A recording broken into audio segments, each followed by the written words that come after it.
United States submarine base at Key West, Florida. A dispatch that quoted President Truman's press secretary, Charles Ross, as saying that President Truman has no knowledge of any secret project by this government that would give substance to the existence of such objects. Ross also said that both the Air Force and the Navy deny that such objects exist. There it goes. Part 2. Yeah. Take 2. Actually, technically, like part 3. Yeah. Because we had to stop the beginning episode of last night, whatever. Anyway. Riddled with technical difficulties. And physical difficulties. Difficulties, honestly. Hey, what's up? My name is Noelle, and don't get me wrong, I love my dogs, but the way that Apollo, after doing a day of lounging and sleeping, will just, like, the moment I'm in the middle of doing something important, will pace around me, just breathing like this. Do you know what I'm talking about? You are plagued with just breathing issues all around you. Like, you can't escape it. Oh, I called Bear 5 minutes ago, and now he's finally in here. Soaking wet. Yeah, you are just plagued with breathing issues, like Apollo, me, Cora. Yeah. Probably yourself. I feel like you developed asthma. Yeah. And I'm Chelsea. Bear is soaking wet. I just ran my hands through his fur. Why? He was very greasy, so I think somehow he got grease on him, and now he's just flinging tufts of hair all over the place. Ew. I'll be damned if he ain't cute. Yeah, at least he's cute. Well, let's get into it, yeah? It is. Mr. fucking breathes a lot. And it's not, he's not out of breath. He just huffs and puffs because then he'll stop and then pick it back up. It doesn't matter. I'm so sick of it. Anyway, Chelsea, this might sound familiar to you. Hopefully you nail it like you did the first time when the recording got corrupted. Yeah. But if you would go ahead and read this passage from Revelation for me, please. Yeah, the difference between yesterday and today was yesterday I took asthma medicine, so we'll see if I can get through sentences today. Here we go. Great. Then I saw another beast rising out of the earth. It had 2 horns like a lamb, and it spoke like a dragon. It exercises all the authority of the first beast in its presence, and makes the earth and its inhabitants worship the first beast, whose mortal wound was healed. It performs great signs, even making fire come down from earth to heaven in front of people. And by the signs that is allowed to work in the presence of the beast, I fucked up! Start over. The episode is just you saying it over and over again. Work in the presence of the beast, it deceives those who dwell on earth, telling them to make an image for the beast that was wounded by the sword and yet lived. It was allowed to give breath to the image of the beast, so that the image of the beast might even speak, and might cause those who would not worship the image of the beast to be slain. It also causes all, both small and great, both rich and poor, both free and slave, to be marked on the right hand or the forehead, so that no one can buy or sell unless he has the mark, that is, the name of the beast or the number of its name. This calls for wisdom. Let the one who has understanding calculate the number of the beast, for it is the number of a man, and his number is 666. Thank you so much for that. You're welcome. Also, context, this is our first episode of Spooktober. It's a little bit late, but this is the first one, so hopefully you're picking up what we're putting down. And with that being said, go ahead and put this passage down, put it back in your pocket, and save it for later. Yeah. Like, you gotta, don't like put the lid on the Tupperware just yet. Yeah. Just leave it on the counter for now. Exactly. Cool. Elmer Lewis Gray was born in Butler, Missouri on March 12th, 1881. Just to take us back in time to what was happening in the U.S. in 1881, and I tried to keep this politically leaning since that ties into our story. The year 1881 began with the Republican Rutherford B. Hayes in office. Hayes served out his first and only term and officially turned over the reins to the government to James A. Garfield, who happened to be a close friend of his, in March of 1881. January 25th, Thomas Edison and Alexander Graham Bell formed the Oriental Telephone Company. July 2nd, James A. Garfield, President of the United States, is shot by lawyer Charles J. Gutierrez at the Baltimore and Potomac Railroad Station in Washington, D.C. He survives. Ah, yes, queen. That's because only lasagna can kill him. Totally not recycled. Not recycled bits at all. None at all. What did I say? Oh, yeah. July 14th, Billy the Kid is shot and killed by Pat Garrett outside Fort Sumter. September 19th, surprise, bitch, President James A. Garfield dies from an infection from his gunshot wound. Shit. Vice President Chester A. Arthur becomes the 21st President of the United States. The next day, Vice President Chester Arthur was sworn in as president. The shooter wrote to the new president from jail, taking credit for vaulting Arthur into the White House. According to President Hayes, Arthur's administration was best known for liquor, snobbery, and worse. He served only one term, from 1881 to 1885. Still a better political climate than any we will ever know. 1,000%. Now back to Elmer. From childhood on, he would be in and out of juvenile detention centers, jails, and prisons. His prior record to when we start really getting good concrete proof and evidence of it going into the public record. When he gets on the lam, finally, yeah. Yes, and literally foreshadowing. Included the Genoa Indian Industrial School in Nebraska, which is a juvenile detention center, the Missouri State Prison and the Oklahoma State Prison, and the Colorado State Prison.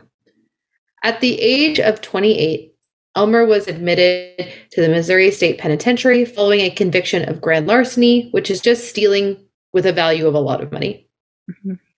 He was sentenced to 1 to 20 years, which is a pretty broad scope, and apparently they decided on just 2 years. And he was released on November 1910, only serving 1 year at the age of 29. Lucky guy.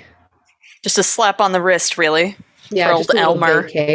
Just a little vacation. From 1932 and 1934, he was serving time in the Colorado State Penitentiary for, you guessed it, larceny again. He decided to try and switch it up, going by the fake name Woodrow Lamb. You know, because he was on the lam. Because he was on the lam. The most made-up name ever known. Also, potentially a name you'd see in a children's TV series. It is a cute name. I think it's cute. I think Woodrow Lamb is like Lamb Chop, the generic version on public access cable. Well, Woodrow Lamb is my father, is what Lamb Chop would say. Exactly. Mm-hmm.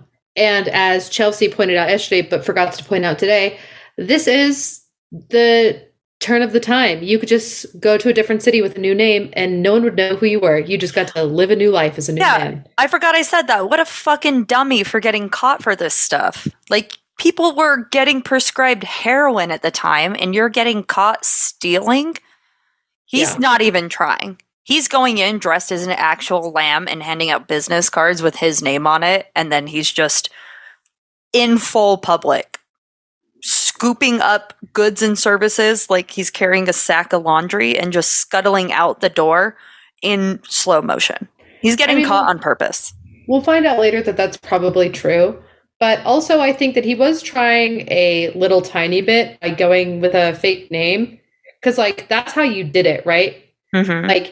You would commit a bunch of crimes as yourself, and then you would just take a 5-minute walk over to the next town and then be a new guy and commit new crimes. So it's basically like you started over again.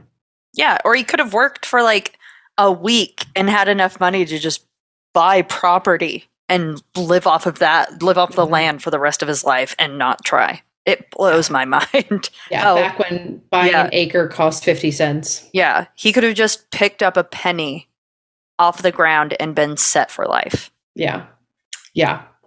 Woodrow Lamb. So anyway, under this name, he committed burglaries in Nebraska, Missouri, Oklahoma, Colorado, and you guessed it, Utah.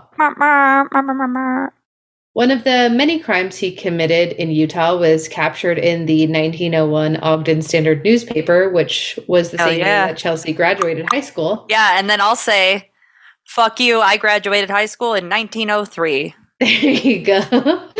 And describes a man named Elmer Gray being arrested and sentenced to, quote, 5 days on the rock pile for stealing an umbrella valued at $3.50 from the Payne and Hurst Company. And don't worry, for those who you don't know what that means? I'm picturing him on a pyramid of rocks. Yes, as was I. And public scrutiny being like, "What'd you do?" And he'd be like, "Nothing." And they'd be like, "Ah." Then why you up More there? rock time? Yeah. While they're riding around on their bikes with the wheel that's too big. That's exactly what I think happened. And they throw rocks at him, and then they trickle down and make the rock pile taller. That's exactly how trickle-down economics works. Exactly. Good call out, Noelle. Reagan got it from. Yeah, I'm glad we're finally breaking into a new tier of podcasting, which is financial suggestions and references. So, unfortunately for all of us, that's not what 5 days on the rock pile meant. What 5 days on the rock pile actually is literally breaking rocks, hard labor, which is supposed to be a penalty for the crime of stealing. We've yet to understand or decide what the broken rock shards were used for. It's just recreational chiseling. Yeah, just for the love of the game, I guess. Uh-huh. Unfortunately for him, his crimes would escalate in Utah, and Elmer was charged on August 10th, 1937, at the age of 56 as follows. This is a direct quote from the sentencing, so rest our souls for what we're about to read. Just try to understand what they're saying. We'll summarize different time back then. Yeah. That the said Woodrow Lamb at the time and place aforesaid, which is a fake word in the first of many in this paragraph, in the nighttime of the said day, did willingly, burglarously, fake, unlawfully, and feloniously, fake, break in and enter the building known as the Camas Confectionery in Camas County of Summit, state of Utah. Said building being then and there occupied by Douglas Simpson with intent, the goods and chattels then and there being in said building, then and there, willingly, unlawfully, and feloniously to steal, take, and carry away. Which is the longest sentence. Yeah. They were meeting a word count big time. Yeah. And this is all gobbledygook to say he stole in front of the guy. The guy was sitting there. Caught red-handed. Literally at the fucking table, is sitting in his chair, drinking his coffee, and he looks up and he goes, "You fucking stealing in front of me right now?" And he goes, "Hey. I say! If it ain't Woodrow Lamb, eh?" Yeah. And then he just jumped on his weirdly proportioned bike and just scuttled away. And that's how it happened. Mm-hmm. He entered a plea of guilty and was sentenced to an indeterminate term in the state prison of the state of Utah on September 11th, 1937. He ultimately served 11 years, despite multiple denied applications to the Board of Pardons every single year of his incarceration, even including offers from his family to come take care of him. In these requests for pardons, he mentions, quote, that he had been kidnapped by 5 Democratic officials, end quote, and that's why he was doing the things he did, I guess, and, quote, asking for an end to this farce, end quote. Yeah. Also, if he really wanted to sell it, he should have said that 5 Republicans came and got him. Because if you get kidnapped by 5 Democrats, that's just embarrassing, bro. This was back in the day. I don't know if 1937 was the year they flipped. Do you, because remember... Do you remember? You remember because you were alive. Because I was there. Yeah, because it happened on September 11th. We're all supposed to fucking remember. We're literally all supposed to remember. It's all we're supposed to do. God, and look at us forgetting. There was a point in time when they flipped. So back in the day, being a Democrat was having Republican ideology as we know it now, conservatism, and being a Republican was being more liberal-minded and all that good stuff. And then it flipped at some point. It's a pretty big swing. From livescience.com, it says that sometime between the 1860s and 1936, the Democratic Party became the party of big government. Well, Mama, this was 1937, so... Well, fuck. I don't know then. It's probably still lingering then. I still stand by what I say. If you get kidnapped by 5 Democrats, that shit's embarrassing. That's For true. a week. Mm-hmm. So slack-jawed, mouth-breathing party. Yeah. And he was like, "Don't take me." Yeah. And they were like, oh, okay. And he was like, no, I was just kidding. Yeah. And, They're like, you're hurting our feelings. and that's how it happened. He also added on the pardon request because it asked for like your parents' names and whereabouts. He said, unfortunately, can't give that to you because they're both dead. They died of grief because also the Democratic kidnappers murdered my first wife. Here's the thing. They have a detailed log of even the aliases of this man for stealing the most minuscule shit, but he can just casually mention that his wife was murdered, and they're like, nah, you're not pardoned. I really think he had 3 lines. He had 3 lines, as you will see, and I can upload the picture online. There is a scan of his official Utah State Board of Pardons from March 15th, 1947. You can see here he has just a few lines to plead his case. And even when it says address of parents, he's gone off, he's typed over the line. Like there is no more room for his sentence, but he's letting them know both dead, died of grief when kidnappers murdered my wife. Like he is working it out. He only has 3 sentences to put on a show and he's doing it. Yeah. Also, it says that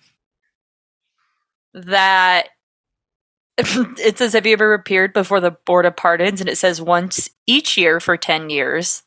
And then it Which says, is a fun way to say yes all the time. Yeah. Yep. It's like, you know me. Don't be weird about it. And then if granted favorable action by the board, I will make my home at depends on circumstances and etc. Yeah. Yep. And name and address of persons who will assist in obtaining employment. So this is like, obviously, if we let you out, we need to know, as you mentioned, where you're going to live, and now we need to know what you're going to do.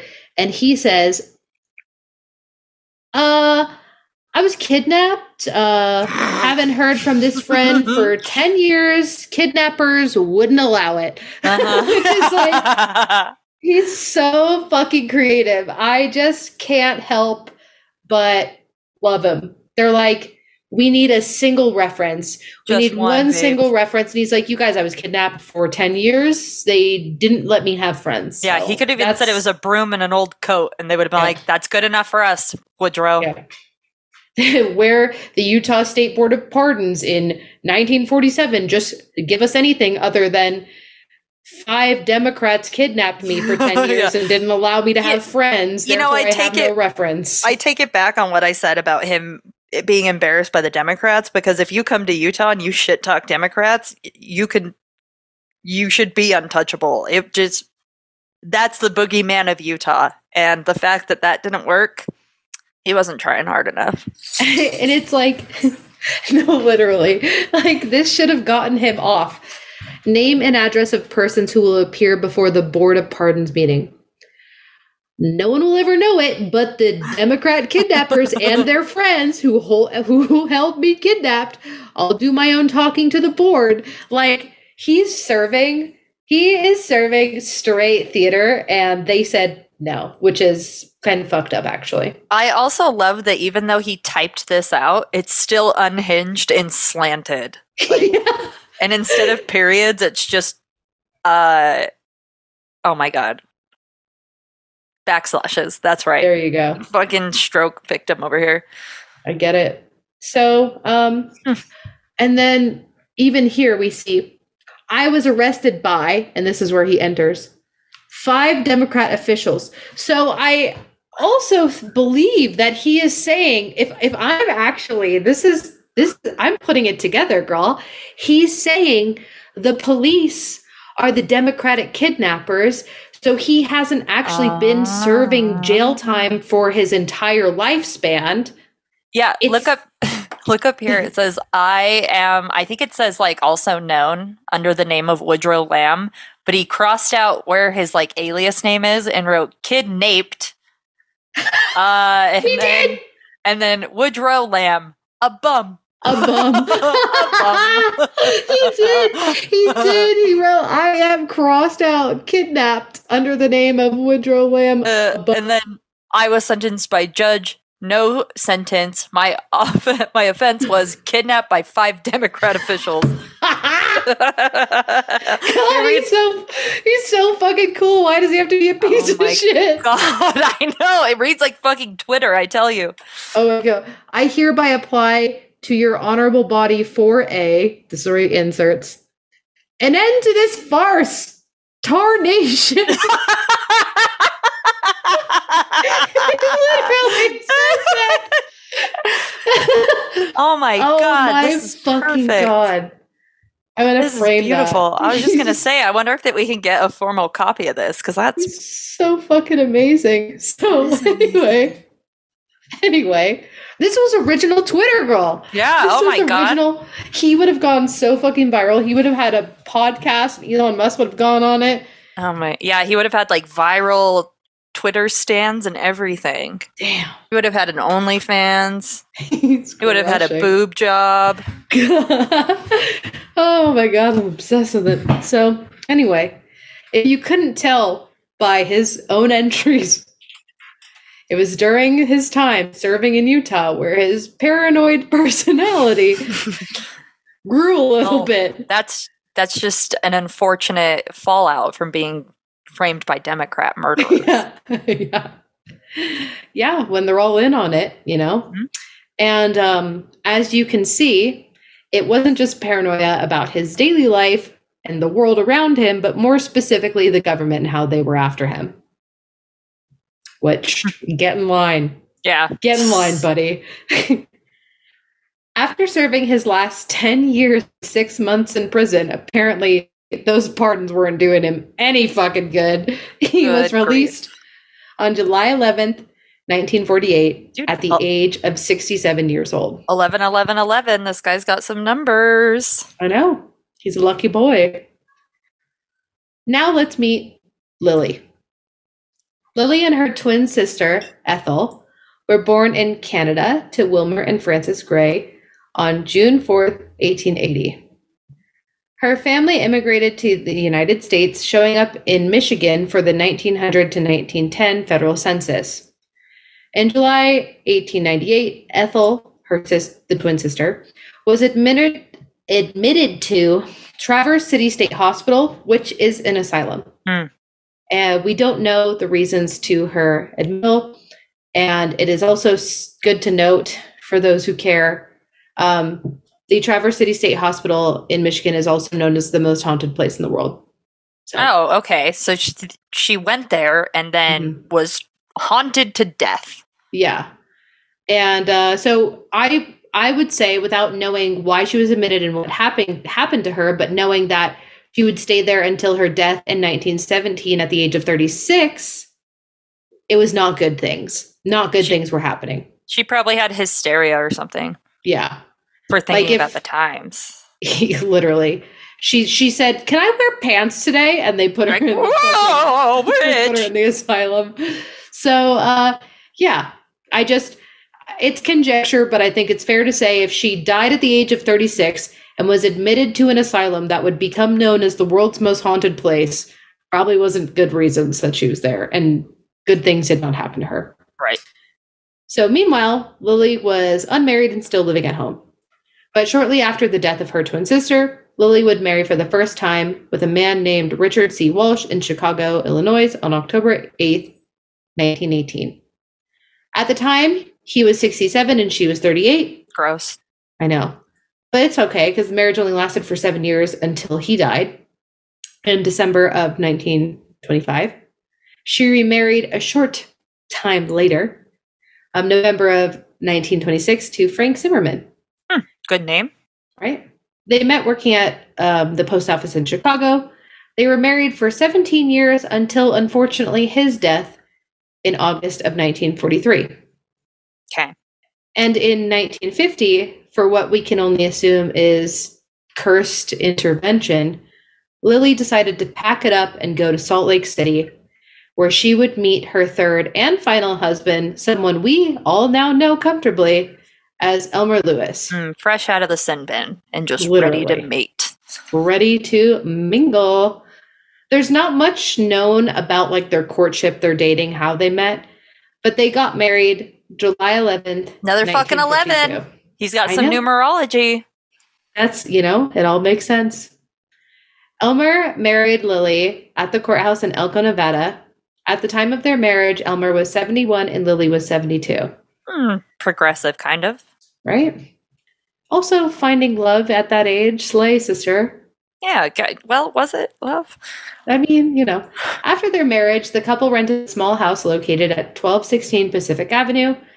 It's just so everyone knows you can't go there. It's been torn down, and now it's an apartment building. Yeah. So anyway, and like I said, not much is known. Like, even what happened during their marriage, other than Lily's family hated him. It's easy to see why, because he was just perpetually incarcerated. But from what we can gather, he stayed out of trouble during their marriage, but that's not to say he wasn't still convinced that 5 Democrats had kidnapped him for a majority of his life. Right, yeah, he was probably still spewing nonsense, but he had Lily there to take care of him. Yeah, to make sure he didn't go to literal jail.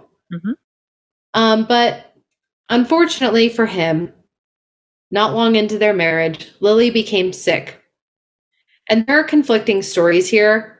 One stating that her family, after she started getting sick, took her away and kept her from him in her dying days.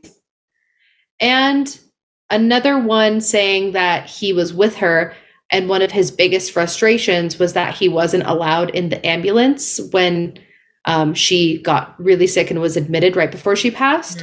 Okay. And he blamed that once again on the government because it technically was law at the time that you couldn't ride in an ambulance with someone. Oh, okay. So, and I kind of lean towards the first one, like with the family intervening, because, spoiler alert, they are both buried in the Salt Lake City Cemetery, but as far away from each other as you can possibly be on the property. See, I would lean towards the second one because I could see him blowing a fucking fuse over something as innocuous as a simple mandate about who can ride in the ambulance. And then he's like, then I want nothing to do with it. And then her family probably took over and then kept her away from him. Yeah, I mean, I think it could be either or. And honestly, there may be even a version of reality where it's both. Yeah, I don't believe in any version of reality where it wasn't terrible. Yeah, exactly. So, if you couldn't calculate, they were married for 6 years until Lily's death on November 14th, 1958, at the Salt Lake City General Hospital. Lily's death was caused by pulmonary embolism. You got it. And kidney failure at the age of 77, which at the time people would call this natural causes. Well, it's kind of natural. Yeah. I mean, like, dying's natural. So. I mean, isn't it natural for your kidneys to just fail once you get too old? And pulmonary embolism, like, we are pretty high in altitude. Maybe that just got her. Yeah, I don't know. But those are the exact reasons, but they will summarize it and say natural causes. So. And I think, as we mentioned before, it's safe to say that maybe grief, also maybe with the potential ambulance situation, just stress. Tapped into his and stress, tapped into his paranoia again. And I mean, grief makes people do crazy things, right? Yeah, makes people do pretty hurtful things too. If you feel entitled, like entitlement, I can see him going off the deep end. And the reason why we're talking about this, and the reason why we're telling you about these people, and the reason why we started off with a Bible verse is because upon the time of her death, Elmer submitted Lily's epitaph, which reads on her headstone to this day in the Salt Lake City Cemetery. Lilly E. Gray, June 6th, 1881. Also, note here, editor's note, that's her wrong birthday. What an asshole. He's like, it works. November 14th, 1958. Victim of the Beast, 666. Mm-hmm. So. Which is fucking creepy when you stumble across this grave and you don't know the backstory. And I would say that I didn't know the backstory until you had told it to me. But people know about this grave from yonder.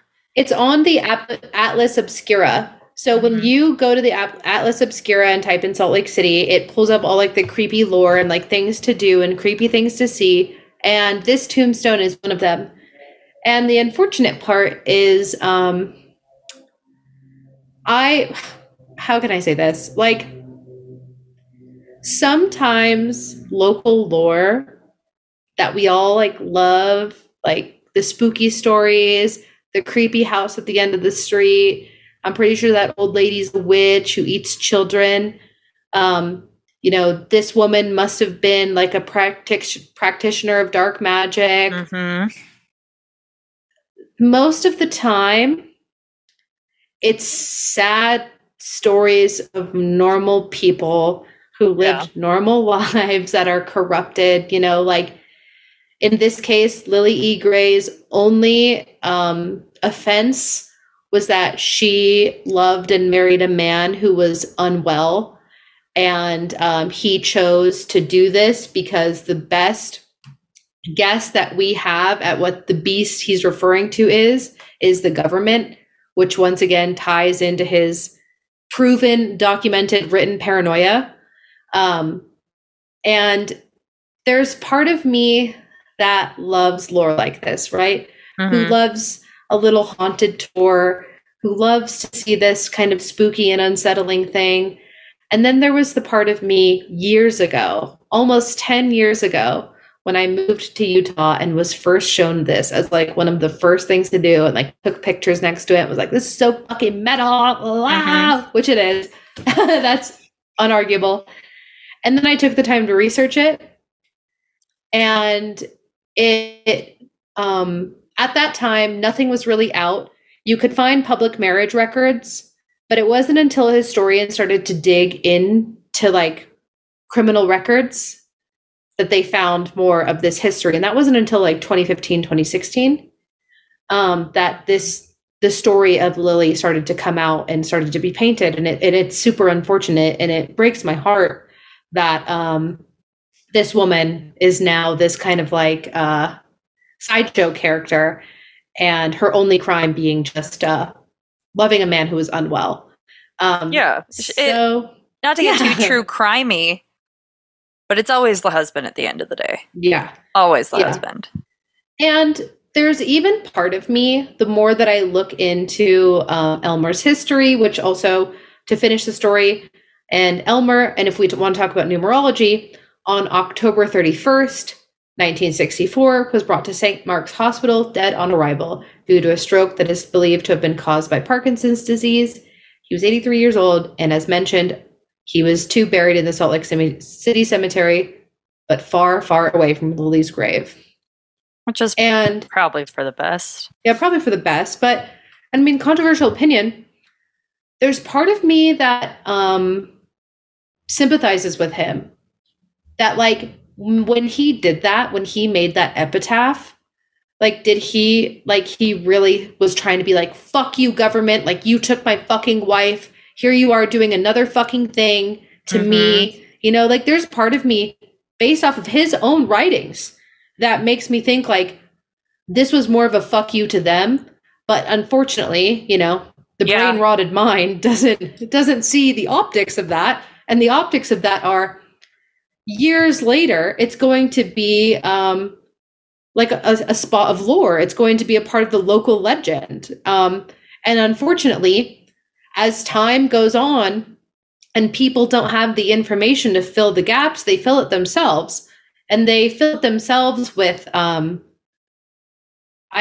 would assume, things that would probably offend her. Yeah. There's a local haunted tour that I won't name who says some pretty egregious things about her, and why she has this epitaph saying victim of the B666. And I'll just say they're things that I would love people to remember me by, but this woman probably would be disturbed to know that her name was synonymous with these accusations. Yeah, absolutely. And that bums me out. There's two wolves inside of me. There's the wolf who loves spooky lore, and then there's the wolf who goes, this was a woman who became a victim of her husband's paranoia. Yeah, it's like a tale as old as time whenever you hear about stuff like this. It's a bummer. It makes for a cool story, but I think that, yeah, it gives more power into something that she wouldn't want to be portrayed as. It would be cool if she could get like the old flippity flip where people like feel empowered by her grave, which I think probably could happen. I'm sure that like people like you who go there and are excited, but maybe just like be excited separately, but I don't know. I have only seen this grave in real life, maybe like once or twice. Yeah, I used to be able to find it in the dark. So, yeah, so that is Lilly. Rest easy, queen. Yeah, rest easy, queen. Now let's talk about some more Utah lore that is not just close to my heart as Lilly is, but physically close to me in proximity. I used to drive by this like every day when I lived in Salt Lake, especially when I would come to your house. Because, girl, I can see her from here. Ugh. On July 25th, 2015, Reddit user Disco Godfather 6922 great name. Fantastic name. Posted a photo of a lime green building with purple doors, scattered yellow framed small windows that were blocked out by cardboard, an empty, peace and love, dilapidated playground. Yeah. It looks post-apocalyptic. Yeah, it does. It looks like a Fallout map.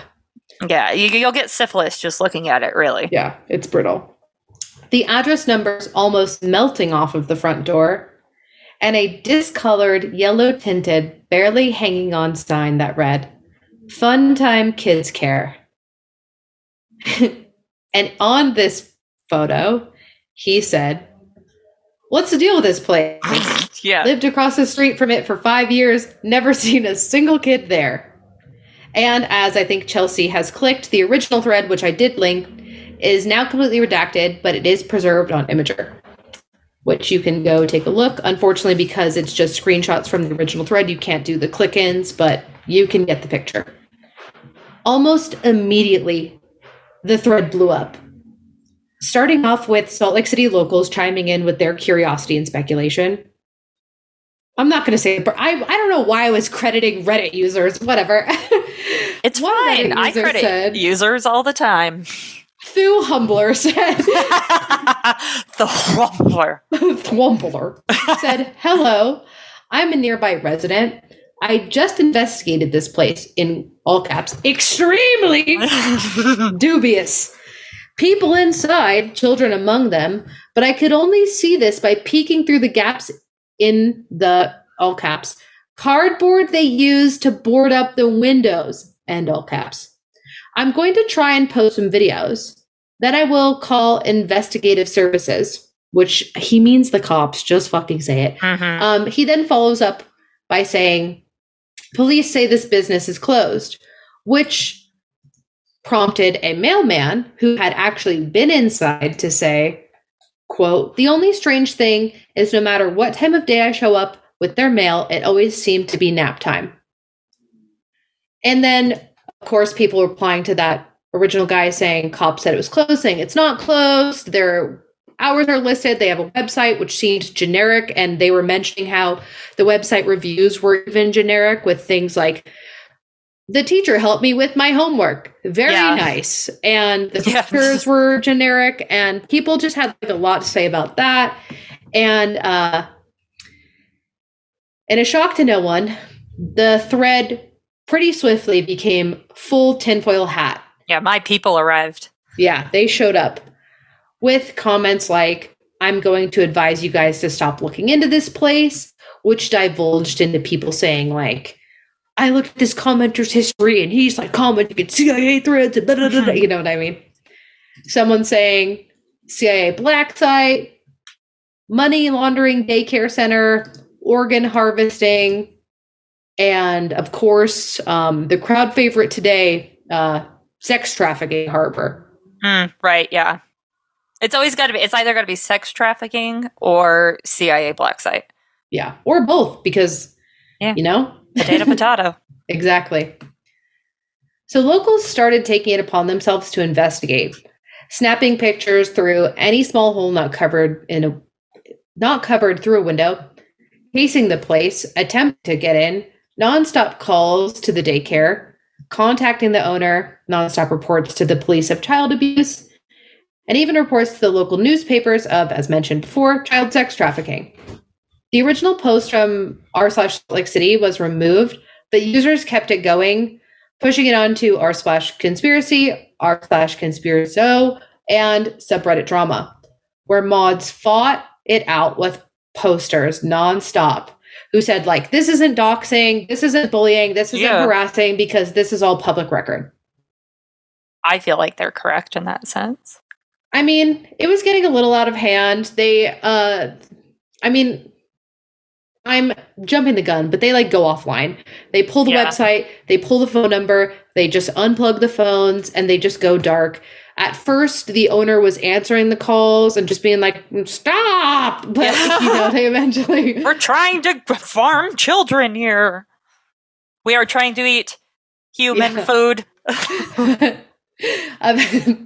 Eventually, they just went dark, and mods kept taking the post down, so it was no surprise. Within a few days, the conversation continued onto 4chan as the daycare went offline. And then I'm sure that really went off the rails then. Oh, you fucking better believe it, because 4chan users began doxing the owner's information. And of course, where it thrived on 4chan, it then thrives on things like InfoWars. Unfortunately, Vice News actually picked it up and did a whole fucking piece on it. VT, which is another news, and of course Channel 2 News. And it didn't even stop until like 2019, when, if you remember, unfortunately, back on Facebook, the like Storm Area 51, they can't stop us all shit was happening. Yeah. Also, they started Funtime Kids Daycare, like a Storm Funtime Kids Daycare. They can't stop us all. And Channel 2 did a write-up on that as well. So yeah, and their website is up for sale if somebody wants to pick that up. Yeah. So, the truth, as someone who has lived very close to it for years and recently watched them repair that glow green just a few weeks ago, it's unfortunately not that serious.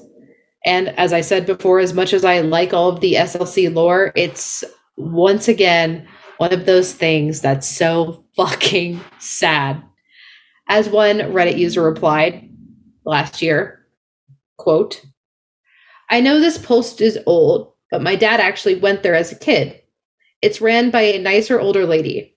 Apparently my dad told me it's usually meant for kids as kind of a, quote, safe haven daycare, to protect children who have a parent or family member that isn't meant to be in contact with them, that's deemed as more dangerous or persistent.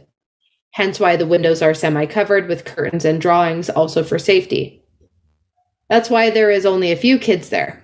I live right by it, and they actually just painted the building a bright green with yellow windows. Yep, they redid that. In the winter, there's a cute snowman in the playground, end quote. I have personally heard similar explanations of this place as well, that it is a daycare for refugee kids and serves low-income communities.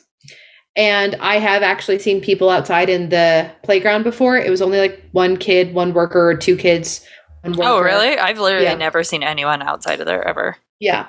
But, and like not trying to be prejudiced or anything, but based off of their attire, like some of them were not just in hijabs, but like full coverings. It's safe to say that this is like an area for refugee programs, like so. Yeah, nothing nefarious. And it's actually funny because when they were priming it recently with white paint, people were freaking out, like, no, they're fucking taking it down. But thankfully, they kept the neon green. They were just freshening it up. And when the Vice reporter also kind of came back and confirmed this, he was able to like get in touch with someone who knew the owner, who was again an old woman. I think her son recently took over for her, but yeah, it's meant to serve as kind of a safe haven spot for people who are down on their luck when it comes to custody issues and dangerous parents. It also serves the refugee community, and it also serves low-income communities as well. So they want you to think. Yeah, or so they want you to think. And the only fines that you can find that this place has gotten is letting the weeds grow out of hand. And what we didn't realize at the time was that what happened to Funtime Kids Care in Little Old Salt Lake City would be the predecessor to an event that became so tied up in conspiracy lore that it could be argued it helped get Trump get elected and explains how we got to the place where we're at politically today. Because days before the presidential election, over a year after Fun Times, a Reddit thread from r/the Donald would go viral, get picked up by InfoWars and the alt-right, and led a 28-year-old Edgar Welch to enter Comet Ping Pong Pizza on December 4th, 2016, firing 3 shots from an AR-15 style rifle that struck the restaurant's walls, desk, and a door. He told police he was there to, quote, self-investigate and rescue children because he had read that it was the home of satanic ritual abuse and child sex slaves. You also may know this as Pizzagate. We are trendsetters. Yep. That's what we do. Yep. If you've seen it, it came out of Utah. Sorry to say it. You may hate to process it. You're welcome. Yep. Now you know why we fear Democrats here so much. And now you know why 5 Democratic officials killed my wife. Yeah, and ate my son. Oh, That's boy. crazy, though. I remember Fun Times getting looped into the Pizzagate, but I didn't realize it was its predecessor. Yep, it was its predecessor, and as you mentioned, it would later get linked in. Yeah. Crazy. Well, we're going to go back in time to the year of my birth, 1918. Perfect. To talk about the illness that gave us our favorite glittery vampire, the Spanish flu. Hell yeah. And this was really wreaking global havoc. It was hitting the young particularly hard, and it was notorious for its rapid spread and high mortality rate, and also the severity of its symptoms. You'd get fever and chills, often over 104 degrees Fahrenheit. You'd be fatigued.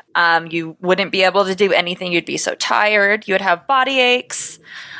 You would just be miserable with pain. You would have respiratory issues like pneumonia. If you were asthmatic, you were just fucking put a fork in you. Check, please.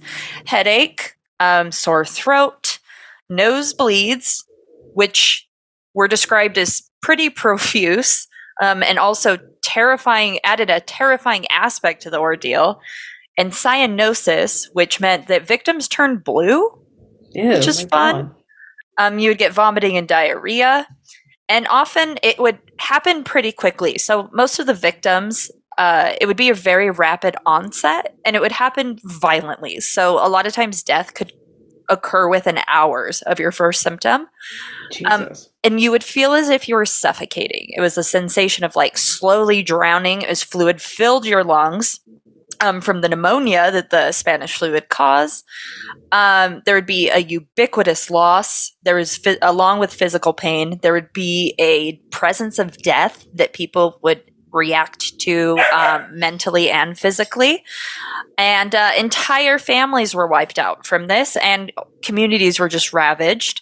There were massive quarantines. Some of this is starting to sound familiar. Yeah, I was going to say, I know this girl. But the weirdest part about it was that young adults seemed to be hit the hardest. It did not spare the robustness of youth, so to speak. I wonder if it's just because they were like the people who were like out and about the most around each other, like spreading it. So like maybe they've been exposed to it longer. Like how it was our responsibility to not share COVID is the hustle and bustlers. Yeah. So the sheer scale and horrific nature of the Spanish flu made it one of the deadliest pandemics in human history, affecting not only people physically, but it permeated throughout every aspect of their lives as they had to learn to deal with like compounded amounts of fear, loss, and sorrow. And I'm sure we can all relate that the collective trauma that was endured by societies worldwide during this era was unparalleled, which has engraved the Spanish flu into history as one of the darkest periods of our time. And Utah was no exception to its terrible reach. With an estimated 20 to 50 million people who died globally, The United States saw the deaths of around 700,000 people. And in fact, in November 18th of 1918, Utah was actually the state hit third hardest by this flu. And Ogden was so, I know, I thought that was surprising, especially because Ogden was hit super hard, but Ogden was like the crossroads of the West. Not, well, actually, now that I say that out loud, that makes sense. I'm like, nobody comes to Ogden, but Ogden is where the trains all met. Yeah, they used to come to Ogden. Yeah, they used to come to Ogden. And it got so full of sick people that the hospitals had to create overflow in like LDS amusement halls and churches so that people could get emergency care. And on November 24th, 1903, before the pandemic hit, there was a little girl named Florence Louise Grange who was born to Ogden locals named Dottie and Ralph.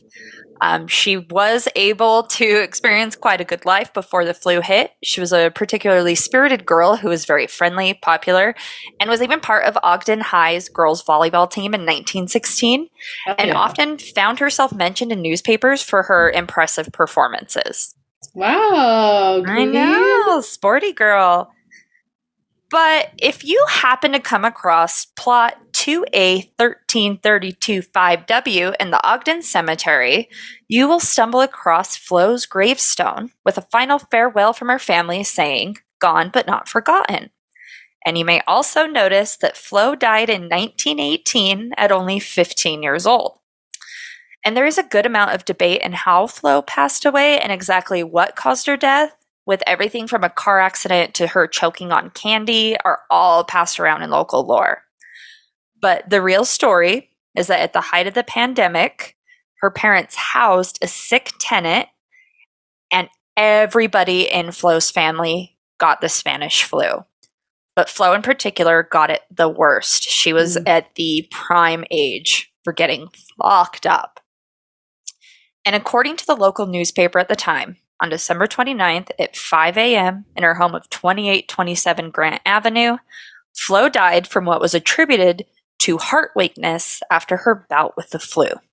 What a bummer thing to say, like, her heart too weak. It's like, oh, you mean the fucking Spanish flu that's ripping through everyone, but it was her heart. It was just too weak. What's so crazy is that she was mentioned in it was just like 2 years later. And, and I know we can really relate to this at how fast a pandemic can shut down life as you know it. But like to go from playing high school to nothing, like dead, like we all remember people were like, "Oh, I'll be back in the office on Monday," or like, "We'll be back in 2 weeks," and then people going back later and it's just like all the plants are dead, like your fucking coat is still there, your coffee's just been like sizzling.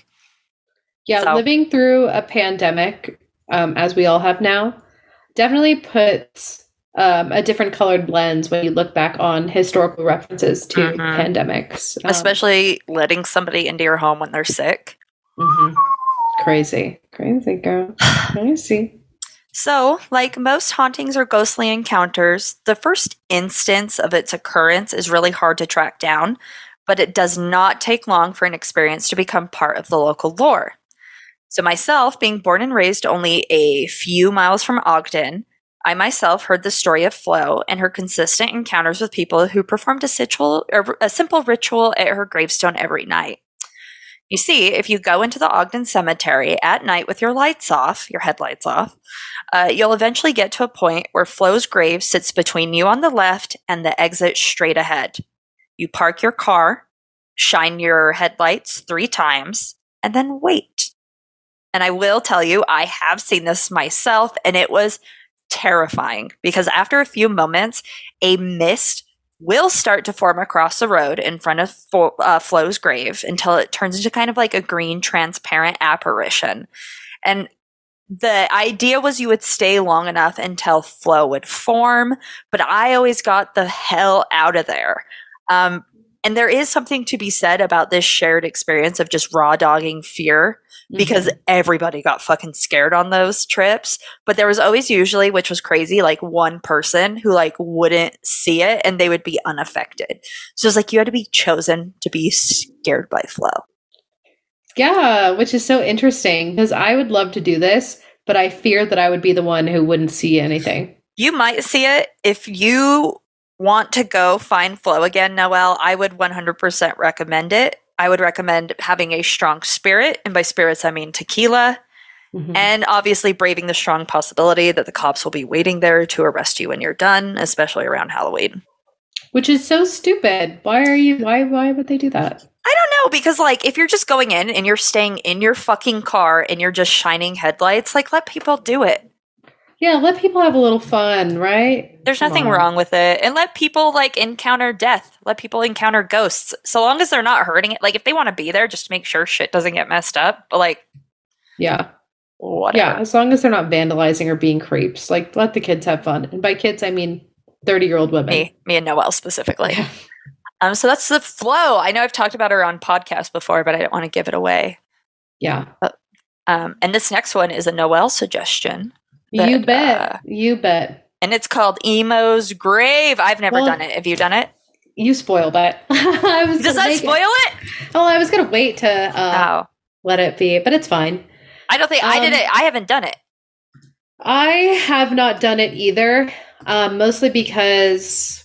Actually, no, that's a lie. I did do it and nothing happened. And I actually did it back when the mausoleum was still open. Like you could still see through the grates what was his urn, like pieces of it. I actually have a picture of it I could dig up on Facebook. But unfortunately for me, nothing happened.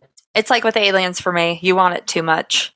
I know. I also think I did it during the daytime. Oh, and maybe it's because... That's why. Well, yeah, I know. And also maybe it's because my subconscious knew that there wasn't anything nefarious going on. So, oh man, you can't even wrap your like unconscious mind or subconscious around the idea of like perpetual energy residue. I mean, yes, but you'll understand why I feel this way. So, okay. Jacob Morth was born in Chelsea. You want to go ahead and get your German out? Ingenheim, Germany, February 1849. He migrated to the United States at the age of 16 in September 1865. Jesus. He initially worked at the FM. What is that? Schaefer. There's a lot of German in this one. So brutal. The FM Schaefer Brewing Co. in New York City before moving to St. Louis and later joining Anheuser-Busch. Oh. I was gonna... You could say it. Go ahead. Anheuser-Busch. And for whatever reason, he was intrigued by mining. We'll just say was the gig of the century, the gig of the time. And he eventually found his way to Helena, Montana to pursue that. And we don't know if it was successful or he got there, did it a while and was like, holy shit, this was actually a horrible idea. No matter the case, he returned to brewing. Yeah, that's a smart choice. Always return to alcohol at the end of the day. Yeah. And in 1871, he relocated to Salt Lake City and established the Little Montana Brewery. Within a few years, his brewery flourished, prompting him to construct a larger state-of-the-art facility at 10th East and 5th South, which he named the Salt Lake City Brewing Co. You may know her. You may see her. His brewery increased in prestige and capacity, his beer winning medal after medal at state fairs in the 1890s. His output soon eclipsed the next 5 largest Utah breweries combined, and by the early years of the 20th century, he was capping 6,000 bottles a day and operating 36 saloons. Today, a portion of the original brewery still stands, and it's now known as the Anniversary Inn. Do you think they have a plaque up? I wonder. I've never been. I'd have to check it out. When I went to Tombstone, they had a plaque up where people were murdered. They're like, this is where so-and-so shot on the back. You'd like to think that they would put a plaque up for the beer, then. Yeah. Yeah, you know what? You'd like to. I don't know if Utah would. That's true. But the Anniversary Inn is like that kind of hokey, every room is themed, right? Like it's kind of silly, crazy, which is why I love that like a portion of his original brewery is a part of the Anniversary Inn because like that makes sense because it's kind of like kitschy. I know I'm way off, but all I can think about is a really sketchy motel that's like in proximity to Broovies. You are the most wrong you've ever been. Yeah, I know, Noelle. I know, but when I think of like, if you're telling me like a weird ass hotel in Salt Lake, I think of the meth house. That's the fucking hotel by Broovies. You're missing out because like the Anniversary Inn has a fucking Mysteries of Egypt room, and it has like pharaohs carved into the wall. It's actually a goddamn shame that I've never been there, and clearly you've never been there. This is where the bachelorette party has to be, and we have to sit in silence. We just have to look. Yeah, it's fucking awesome. There's a saloon room. There is a Cape Cod room. There is a country garden room. And they are the most extreme versions of that. There's a whole lighthouse room that has a mini lighthouse built into it. There's a jungle safari room that looks like the Rainforest Cafe. And of course, the Mystery of Egypt room, as I mentioned, super cool. And then they have like, some of them are kind of kitschy. And then they have like the New York Diamond Suite. And it looks like a fucking penthouse in like Upper Manhattan. Oh my God. The Lake Powell Suite looks like the inside of a fucking cave.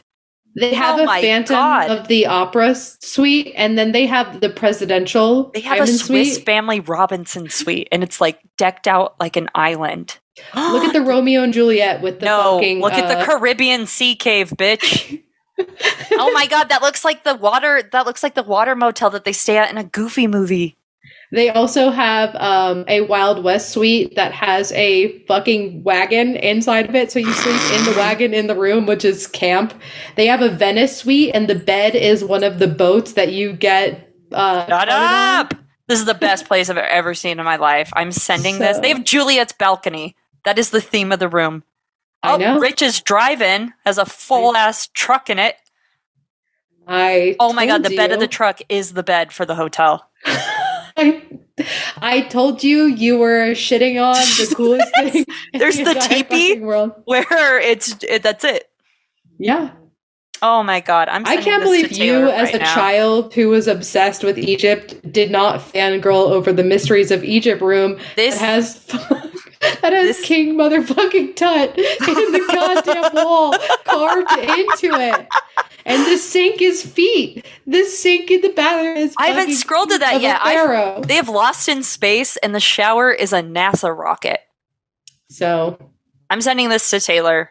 Also, I hadn't gotten down. I clicked on like the book now button, and it didn't. That's how I saw the rooms. So they have 2 locations now. They have Logan and Salt Lake. They have Boise, Logan, and 2 in Salt Lake. I think the original one is the one on 5th, actually, as we know, because we mentioned the address. That's the original one. And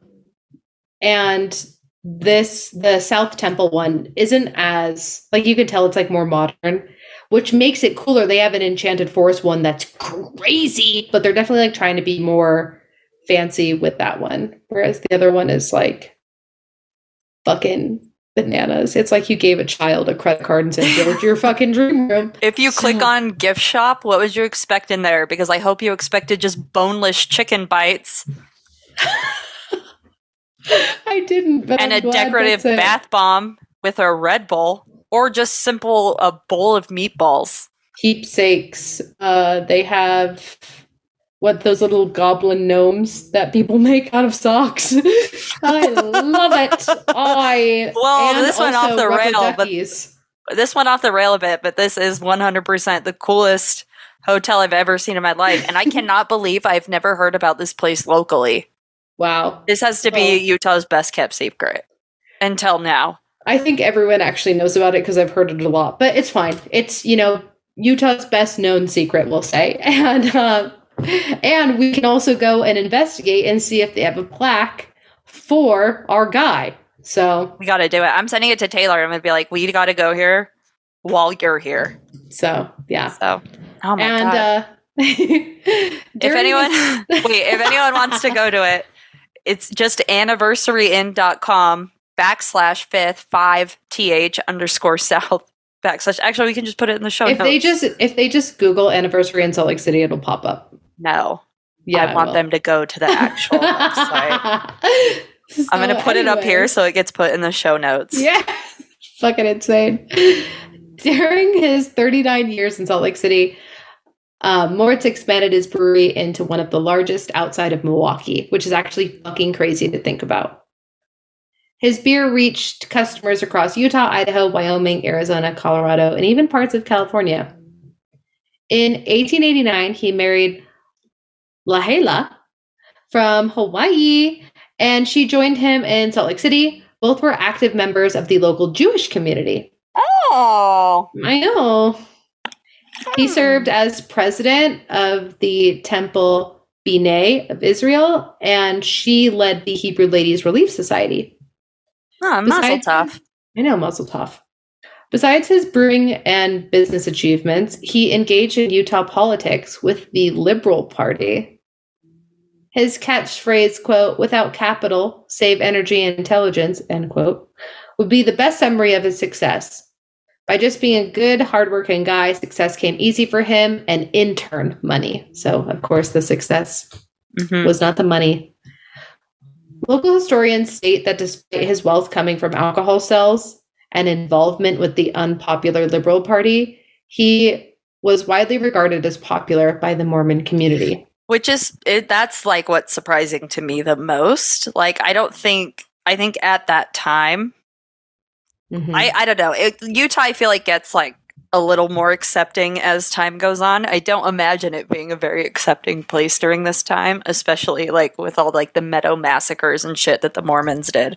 Yeah, exactly. And as you will find out now, he was chairman of committees for the advancement of Utah's mining industry and a member of the 1895 convention that drafted the constitution under which Utah would become a state, which, as we know from Maybe We Don't, the only reason Utah was granted statehood was denouncing polygamy, which started the separation of the church being the Mormon Church, Latter-day Saints, LDS, whatever you want to call it, where you, up until this point, if you were a practicing Mormon, you participated in polygamy. It was a fundamental part of it. You didn't unlock like a certain level of heaven if you didn't have a certain amount of wives.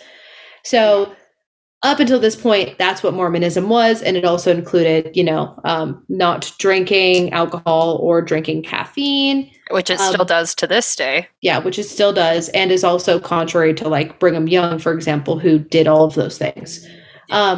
So he was actually a part of the committee that drafted up the constitution in which Utah would become a state. And what happened for Utah, a prophet had a prophecy saying, "Oh my God, actually, you guys so fucking silly, you guys. We actually don't need to do polygamy anymore.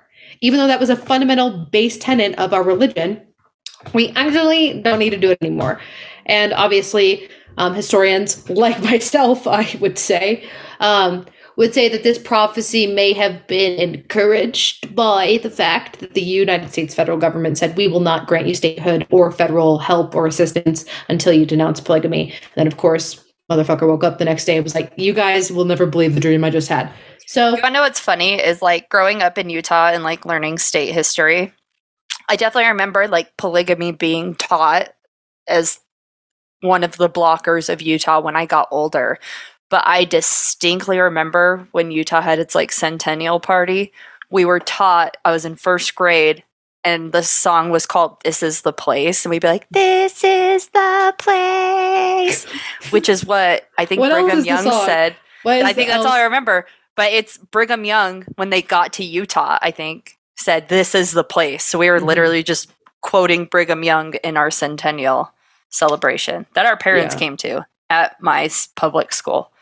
Yeah, Brigham Young said, "This is the place," and then locusts would come and eat all of the food, and the Mormons would get damn near a second away from starvation death. But then the seagulls came and ate them, and that's why seagulls are the state bird. And not just any seagull, the California seagull. So the California seagull is the Utah state bird because it saved the Mormons from dying, because "This is the place" actually wasn't really the place.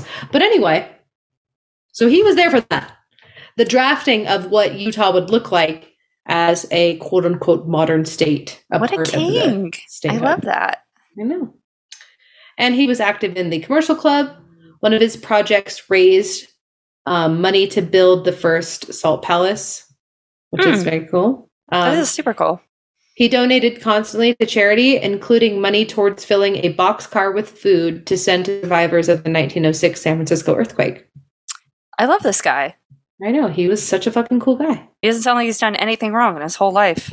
He hasn't. In October 1909, he traveled with his wife to Europe seeking specialized care due to his declining health, stating, again, he's a funny little lad, "I've worked hard for 26 years without hardly a day's rest. Don't you think I'm entitled to one now?" Which is a fun way to explain how you and your wife are searching the world for care providers. Man. By June 1910, they reached Germany, where he unfortunately passed from lung and stomach cancer at the age of 61. Motherfuck, man. I know. Pour one out. I absolutely Gone will. too soon. Pour a beer out for him. You know he'd love it. But then also finish the beer because he would love that even more. Mm-hmm. He was surrounded by his wife and siblings. After his death, Lahala had her husband cremated, intended to place his remains in a mausoleum in the Jewish section of the Salt Lake City Cemetery. She returned to the United States from Europe on July 23rd, and Jacob's remains arrived on the 25th. Tributes to him noted that he had accumulated a fortune, quote, "not a single dollar of which was dishonestly gained," end quote, and he, quote, "never betrayed a trust," end quote. So just great little, like he was just a good guy and everyone loved him. No, never did anything wrong. Same with fucking Flo. Just existed, played volleyball, made beer. Yep. Soon after his placement in the mausoleum, rumors began about Emo's grave. And although it's unclear who started these rumors or where the name Emo came from, which we can assume it's like his initials in some way, you can find his grave in, as mentioned before, the Jewish section of the Salt Lake City Cemetery. It's a mini mausoleum with a small door on it that used to visibly house his urn. His ashes used to be in the urn, but they were removed, thankfully, when the rumors kind of started. Yeah. And we're thankful for that because, unfortunately, the urn was then vandalized.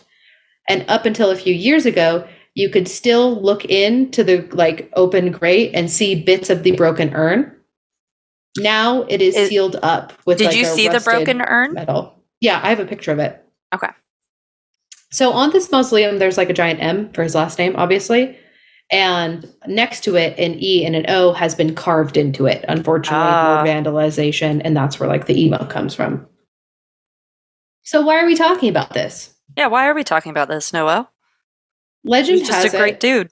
I know, he is just a great dude. Legend has it, if you walk around the grave 6 times in a group of 6 people and all shine 6 lights onto the grave, when you are done, you will see 2 red eyes come out of the grate in the door. Another version of the legend says if you circle Emo's grave 3 times chanting Emo, Emo, Emo, when you approach the door to his mini mausoleum and look in through that grate, you can see Emo's face looking back at you. And I did the circling around and there was nothing. It was fine. Emo, Emo, Emo. You did that one, but like the 3 times? Yeah. If there's one thing I've learned about lore in Salt Lake City, it's that its truth is kind of sad. And this is all conjecture.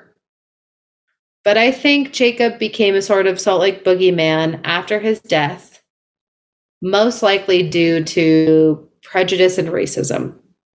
Because if there's one thing I know about Utah historians, unfortunately, peace and love to them, is that they will always bend history or just leave out truths that paint them in a negative light or truths that might undermine their beliefs. So while like historians will say like he was really loved despite being the second biggest beer brewer compared to fucking Milwaukee. Yeah. And an active member of the Liberal Party and Jewish, I find it very fucking sus that immediately after his death, lore started to develop that he was some sort of fucking scary boogeyman, that if you did certain little rituals, he would come and fucking haunt you. I don't think that doesn't happen. Like, on its own. It's not happenstance. It's not coincidence. It's purposefully intentional.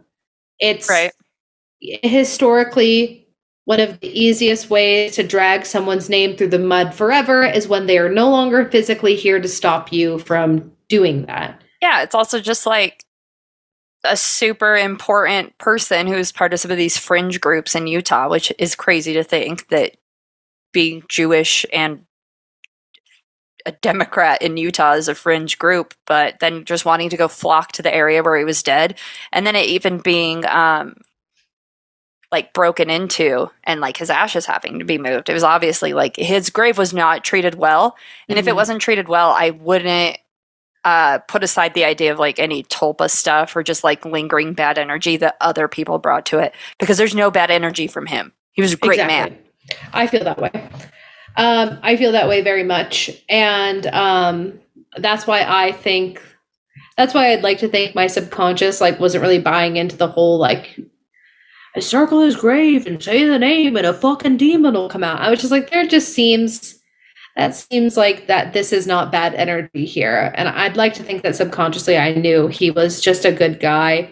He was just a community member, a charitable man, a Jewish man in a Mormon-run state, one of the biggest brewmasters on the fucking West Coast, like in a state that basically made fucking alcohol legal. I mean, up until for 40 years, it wasn't until 2012 that bars became public. And it was because the Olympics came to Utah in 2012. Up until then, to go to a fucking bar, you had to pay a monthly membership fee to get in beforehand. You had to be a part of a membership to get into the fucking bar. Yeah, because they were private clubs. Yeah, there was no like bar hopping or bar crawling or just casually going to a bar. You had to be a paying member beforehand. And that was to intentionally and purposefully keep them slow, keep people out of them, prevent them from thriving. So I just find it very fucking suspect that Utah's very own Jewish historical brewmaster all of a sudden became Utah's very own boogeyman after he died. I just don't think that there was any love for him when he was here. I think he was a great person, loved by people who were good people as well, and loved by people who learn about him today. But I think the reason why almost immediately after his death and his mausoleum went up, it became vandalized and it became a place of like demonic lore, you know, like Yep. I think that was very intentional. And I think it was because of, racism and prejudice. I would agree. I don't think that that's a hot take at all. I think that that's probably very profoundly what has contributed to the lore of this grave. Yeah. And it doesn't surprise me that born, bred, and raised Utah historians who probably have leanings towards the LDS Church, since they're coming out with statements as the LDS Church, would say, actually, contrary to popular belief, contrary to everything that he stood for, we actually thought he was pretty cool. The Mormons actually liked him and he was well regarded. It's like, yeah, you would say that because it's documented and proven that he was a great charitable man. So like you wouldn't want to be against him and be seen as a fucking racist loser. So and that's Emo's grave. Love that. That is Emo's grave. Well, let's move on to Gravity Hill. Let's do it. We are going to zoom into, get it? Zoom. We are going to zoom into the enigmatic realms of City Creek Canyon, where urban legends and spectral occurrences weave a mesmerizing tale, particularly at the mystifying Gravity Hill, where your vehicle is not conforming to the conventional down the hill roll. It actually seems to defy all logic and actually goes uphill. The urban legends circling this peculiar spot are as captivating as the hill itself. One tale whispers of a time when architects of the Utah State Capitol, this one's my favorite, itching to physically pull citizens in, craftily embedded magnets within its walls. What? That is, honest to God, one of the explanations for Gravity Hill. Okay. Sometimes I go off camera and I can't make the creepy eye contact with you because I lean too far in. Have you ever done Gravity Hill? I have, and I don't want to burst the bubble since we're barely Don't fucking spoil it. 2 sentences in. We're not going to talk about it. So, Okay. Are you going to say it's an optical illusion from the horizon? No, I was going to say, when you put a fucking car in neutral, like, it will move. Like, I did not. It's not going to go against gravity, though. It didn't feel like it was going against gravity. You are going uphill when you go to Gravity Hill. It's where they say to do it, it's not that significant. It does not look like a fucking hill. Maybe it is an optical illusion. Maybe that's what you would describe it as. That's what people want to say, but they would be wrong. Okay, because go on. Another note for the Capitol is that it is supposedly built atop a native burial ground. That would actually not surprise me. It wouldn't surprise me either, which has incited unrest amongst spiritual inhabitants. This alleged desecration has spawned tales of a curse, mysteriously drawing people towards the building, perhaps a silent beckoning from ancient guardians. It's always like, we always want to blame Indian burial grounds or Native American burial grounds, which in Utah it probably could be because we have Utes here. It's almost like I more want to blame just the people who come in and colonize and just go, oh, you guys have people buried here? Pour the cement. Pour the cement. Yeah. I very vividly remember when we moved into a house in the Bay Area of California. And I think our neighbors were like digging in the front yard and they came across like artifacts, like pieces of cloth and pieces of pottery that were known to be like items buried. Yeah, and they're fucking dead now, Noelle. Yeah, with natives. And I was like, wait a damn minute. You're telling me we live on top of a fucking Indian burial ground? It actually happened to you. And they're like, yeah, but like they for sure moved the bodies. I was like, did they? Did they? They did a bad job. Yeah, because it's looking like we're fucking about to come up on one. You're literally coming across what they get buried with. So if they've just moved the bodies, they just shook them down and didn't leave their precious things with them. Obviously, it was important enough to bury them with them. Yeah, but they were like, oh, I'll leave that. And also, you're going to tell me we're believing the people who forced the natives off the land? No. That we moved them in a respectful and respectfully ceremonious way in which would honor their beliefs. Now, You're I telling me that receipts. we did that. Yeah, I want to see the receipts. I don't fucking believe that. So we didn't. So that's one of them. Another explanation for this gravity phenomena is the benevolent farmer ghost from Salt Lake City's early days. Trapped by the deceptive landscape, his tractor fatally tumbled, and his spirit, it's whispered, remains gently urging vehicles uphill to avert similar disasters. And remarkably, attentive visitors claim to see handprints on their bumpers, something that is eerily common with local stories of their ghostly encounters on this hill. Yeah, I've heard that one. Well, not that it was a farmer. I actually heard of it being someone else, which I wonder if you'll cover in a second. But the main thing is that people see handprints on the bumpers or on the back of the windshield. I have seen the handprints, but I don't think it's any of the stuff so far. I would love for it to be magnets. But we're about to dive into probably the most interesting story because it's hard. If you can't prove it, it's hard to talk about, right? And luckily we have proof of this one. So, on a more somber note, one of America's most devastating school bus accidents happened on December 1st, 1938. On this brisk Thursday morning, a school bus, painted in that iconic shade of yellow, trundled down a slender county road, making its way towards Jordan High School. Farrell Silox, a 29-year-old familiar face, had been the guardian of the Bluffdale and Riverton route for 3 years, his mind a living directory of the names and addresses of the children who entrusted their journeys to him. That morning, the roads bore a slick coat from a gentle snowfall, and a demure fog hovered over the water bodies and terrained hollows. Running over an hour behind, the Flying Ute, a potent Denver and Rio Grande Western freight train of 51 cars, surged northbound, attempting to claw back lost minutes. Farrell, with countless crossings of the rural railroad tracks under his belt and the train schedules imprinted in his mind, had never encountered trains at this crossing at this juncture during that time of day. Uh-oh. But this day, the flying ute eluded his awareness, all until the bus intruded upon the tracks. In a harrowing collision, the school bus was cleaved in two, the larger fragment flung 40 yards northwest from the crossing. Jesus.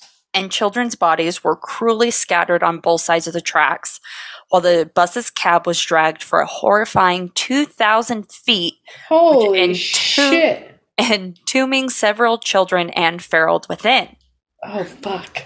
And this was marked as the nation's most catastrophic motor vehicle accident at the time, and the calamity claimed the lives of the driver and 25 out of 38 students. Shit. Responding officer, Patrolman Bob Howard, was one of the first on the ghastly scene.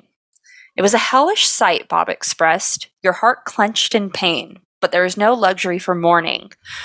Emergency commanded our actions as numerous children, cruelly battered, dangled on the precipice of death, demanding our absolute focus. Oh, shit. I didn't know this. And me either. And the situation plunged deeper into personal tragedy for Patrolman Howard as he, scouring through the debris for survivors, discovered his own niece and nephew amongst the chaos.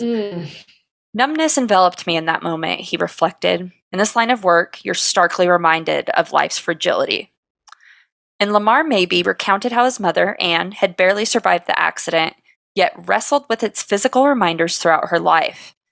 She was immensely battered, both legs, her back, and her arms all broken, and the individual seated beside her didn't survive, he recalled. Fuck. And while the physical evidence of the calamity has been effaced by the passage of time, its memory lingers poignantly for those affected. The memories, they remain, each victim from that crash. I've never, not even once, forgotten them, Naylor solemnly noted. And legend suggests that these innocent spirits still linger in Salt Lake, guiding vehicles uphill to prevent further tragedy, and perhaps leaving behind a gentle handprint as a ghostly signature of their internal vigil. So I would say, and I'm sure Noelle might agree with this sentiment, that the next time you visit Utah, make sure you keep a watchful eye, as the stories and spirits of the past might gently collide with the present. Yeah, girl. What's actually so interesting about the Gravity Hill one is that I heard that it was like a bride. I heard that it was like a bride on her. Have you heard that? I saw what you put in the different things for us to cover for this episode, right? And one of them's Gravity Hill, and then you did hyphen the bride. I looked up and down. Bride, bride, bride. I was doing like Utah Gravity Hill plus bride at Google. I couldn't find anything. But do you know about that? No, but that's how I stumbled across the bus thing. Wow. Which I had never heard about in my life. Neither have I, which is fucking crazy because that sounds horrific. I feel like we know more about that train crashing than this, and this sounds more insane than the train crashing.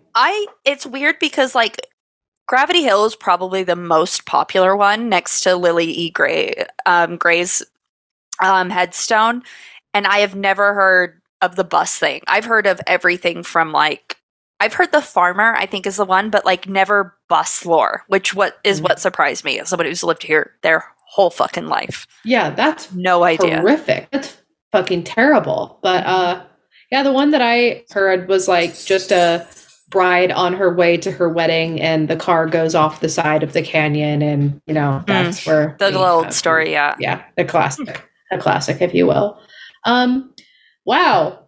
That's fucking terrible. I know. It's Jesus so Christ. Fucking sad. Wow, all of these fucking sad. All of these were actually very sad, I think. So yeah. Yeah. All very sad. Actually, the only one that they're all sad, but it's like not all of them had like nope. Yeah, they all were like really sad. Like Lilly was just, you know, a victim of an abusive husband. We summarize, right? Yeah. Yeah. And then Funtime Kids Care is just an unfortunately painted daycare center for underprivileged children in low-income communities, or refugee kids, or kids who are hiding from violent family or parents. And it was thrown into it. Essentially, we could say started the fucking Pizzagate scandal. Flo was just a happy, successful, young high school athlete who was fucking taken out by the Spanish flu and then became like lore in a cemetery, which is kind of sad. And then Emo's grave, just Jacob Moritz being a cool fucking guy, totally made into a boogeyman by Mormons being assholes. And now this, Gravity Hill being a bunch of goddamn murdered children. Something good did come out of this bus tragedy, though, and I guarantee you've experienced it. This is why buses now have to stop whenever they come to the train tracks, was because of this accident. Oh my fucking God, that's dark. Yeah, that's Utah legislation right there. Yeah, I fucking bet they did. Jesus. That's good at least. We'll end on a high note. Yeah, that's good at least. And yeah, this is your first episode of Spooktober. If you couldn't figure it out, this is Utah lore, baby. This is Utah lore. Fucking sad, just like the way this country was founded, on tears and death. Yep. Yeah. God. Look at it, girl. So yeah, excited. I don't want to spoil what Chelsea brought up we should do for our second episode, but it is highly anticipated, something that I think we've talked about a lot before, is near and dear to our hearts. You'll have to remind me. Some of the most redeemable folklore of this country, dare I say, the only redeemable folklore of this country, coming out of some mountain ranges. Oh, I'm so dumb. Yeah. What are you talking about? Yeah, excited to start on that and see where the rest of the month of October takes us. I hope, if anything, walked away from this episode learning something, which I certainly did, and I will never forget it, frankly. I don't think I could. I could. The bus. I think I could. We shouldn't have ended on the bus one, but no, I'm glad whatever. we did, because that's fucking tragic. But speaking of things that are not tragic, you can go to any of our profiles. I'm at Noelle Fain. That's at Sithard. We're at Go to Hell Podcast. And in all of our bios, there's a link. That link will get you to a link tree where you can find things like our Patreon, $1 gets you in, all of our podcast panels. I don't know why I said podcast panels. All of our FanX panels are uploaded there for free. We also have episodes every week. We did upload one yesterday. Maybe? We pushed live our Patreon last night, probably around midnight. We were having extreme technical difficulties yesterday. But yeah, that one went out last night. Yeah. It's up. So you can, of course, hear us on Patreon. We always appreciate a single dollar getting you in. We also have a link to Kelly Holloran, or at Wildwood Owl on Etsy. She makes cool stuff for us, and she also makes cool stuff in general that you should go check out.